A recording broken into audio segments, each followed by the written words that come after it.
Praise the lord. ప్రియమైన సహోదరి సహోదరులందరికీ mirror of Christ తరపు నుంచి శుభాలు. ప్రియమైనటువంటి వాళ్ళారా, వినవాక్యాన్ని తప్పకుండా షేర్ చేయండి, పరిచర్యకు సహకరించండి. మరి ముఖ్యంగా మర్చిపోకుండా మన యొక్క కొత్త ఛానల్ను తప్పకుండా సబ్స్క్రైబ్ చేయండి.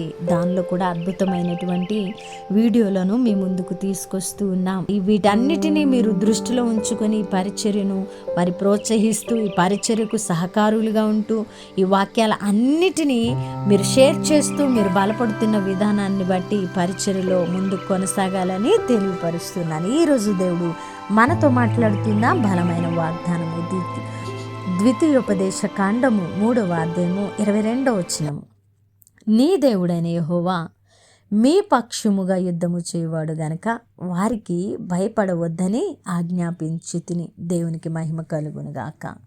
ప్రియ దేవుని బిడ్డ, ఈరోజు దేవుడు మన పక్షముగా యుద్ధము చేస్తూ ఉన్నానని, మీరు ఎవ్వరికి కూడా భయపడవలసిన పని లేదని దేవుడు స్పష్టంగా మీతో మాట్లాడుతున్నారు. అయితే 2024 దాటి 2025 సంవత్సరంలో అడుగులు పెట్టాం మనం. అయితే అడుగు పెట్టిన రోజు నుండి మన భయాలు మరలా మొదలైపోయాయి. మన భయాలు మన జీవితాలలో కొనసాగుతూనే ఉన్నాయి. అయితే మనము మానవరీత్యా మానవ స్వభావము కలిగి ఉన్నాం కాబట్టి భయము సహజమే.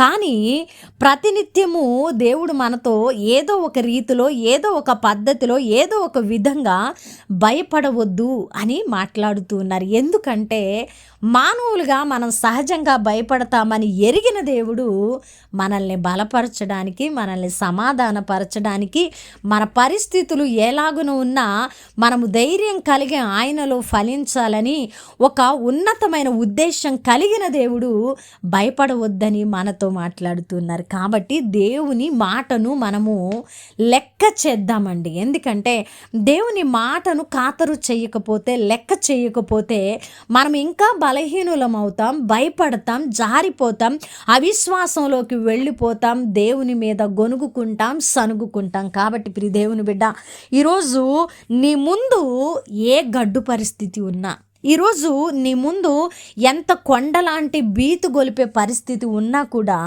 నువ్వు దానికి భయపడవద్దని, నువ్వు నిబ్బరము కలిగి ధైర్యంగా ఉండాలని దేవుడు మాట్లాడుతున్నారు. ఎందుకంటే నీ దేవుడైన యెహోవా నీ పక్షముగా యుద్ధము చేయువాడు గనుక.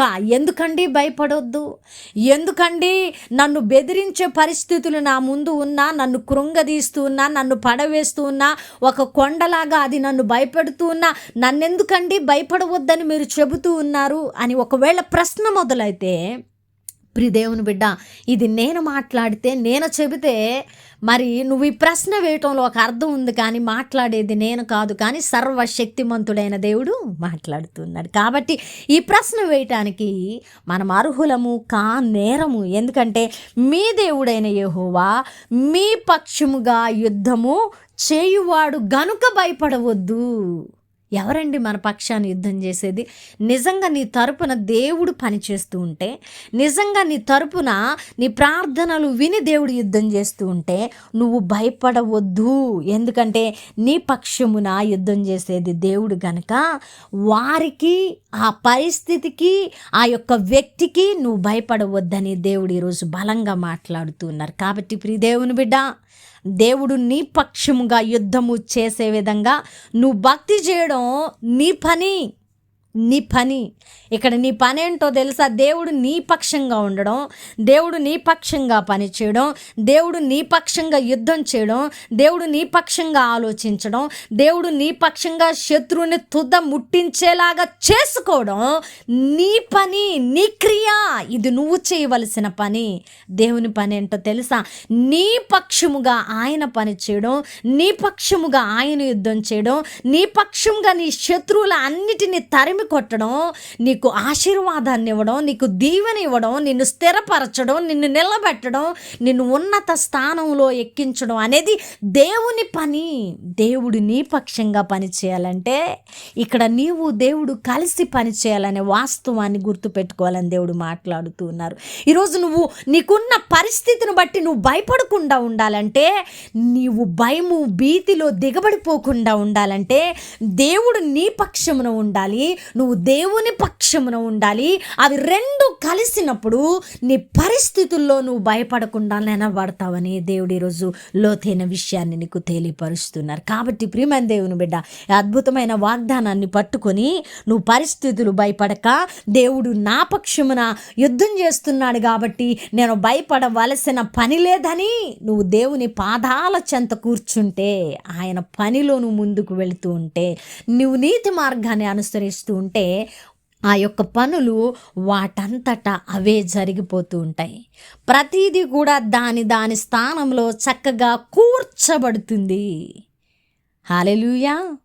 అద్భుతమైన వాగ్దానం ద్వారా దీవించబడ్డానని వినవాక్యము ఫలింపు కొరకు ప్రార్థన. పరిశుద్ధుడా, ప్రేమ కలిగిన తండ్రి, అద్భుతమైన వాగ్దానము ద్వారా మాతో మాట్లాడారు, మమ్మల్ని బలపరిచారు. అవునయ్యా, మా పక్షాన యుద్ధం చేసేది మీరు కాబట్టి మేము భయపడవలసిన పని లేదు. ఎందుకు భయపడతా ఉన్నాను, ఎందుకు దిగులు చెందుతా ఉన్నాను, నా దేవుడు నా పక్షాన ఉన్నాడు కదా అని ఎవరైతే ప్రభువా మరి రియలైజ్ అయ్యారో, ఎవరైతే నమ్మారో వారి పట్ల వాగ్దానాన్ని బలంగా నెరవేర్చండి నాయన. ఈ పరిచర్యకు సహకరించే వారిని దీవించండి. నూతన ఛానల్ను కూడా అభివృద్ధిపరచండి, ముందుకు తీసుకొని వెళ్ళండి. మీ వాక్యము అనేకుల యొద్దకు పంపబడాలి అని అన్నదే మా యొక్క ఉద్దేశం. నాయన, సమస్తము నీ చేతులకు అప్పగించుకుంటూ చేసిన ప్రార్థనకు దీవెన జవాబిచ్చారని నమ్మది ప్రార్థన నజరుడనే యేసుక్రీస్తు నామమున సమర్పించి అడిగి వేడుకుంటున్నాం తండ్రి, ఆమేన్. ప్రియమైనటువంటి వాళ్ళారా, విన్న వాక్యాన్ని తప్పకుండా షేర్ చేయండి, పరిచర్యకు సహకరించండి. దేవుడు దీవించునుగాక. ఆమేన్. దేవుని చిత్తమైతే మరలా కలుసుకుందాం. హల్లెలూయా.